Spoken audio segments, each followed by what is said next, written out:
I'm betting on him. Well, it's our time once again for this monthly interview segment with the Northeast Tennessee Department of Health. And this time around, we're talking about National Nutrition Month. Joining me today is Pate. Thanks so much for being here. Absolutely. Thanks for having me. Well, what is National Nutrition Month?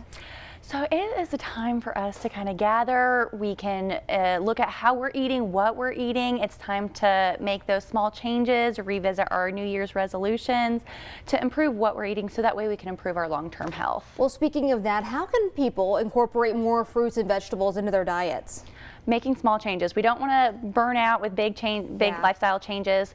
Adding a fruit or vegetable in at dinner time or breakfast or lunch, whatever you struggle with the most, just making those small changes to make those long-term impacts. Well, speaking of that, I know that there are some folks that might have a barrier to being able to do that. What are some things that people might face when it comes to maintaining good nutrition, and how can they kind of work to combat that?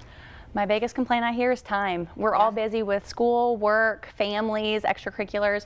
So when you do your shopping, when you get home, as you're putting things away, try to wash it, prep it as you go. So that way, when you're on the run, you can just grab it and go.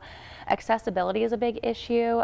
So going to your local farmers markets to get things fresh, trading with your neighbors if they have gardens are all good ways to kind of combat some of those common issues. Well, I know that the local health departments can also help with this. Tell me what resources they offer. So all of our local health departments are staffed with nutrition educators and RDs that work in the WIC program.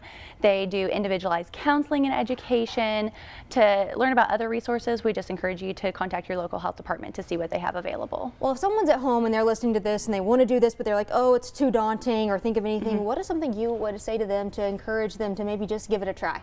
Small steps. That's all it is. Focus on one small thing, whether it be drinking an extra cup of water or adding a vegetable in with your dinner. Just those small steps make big changes. All right. Well, thank you so much for joining us. Well, we have plenty of more news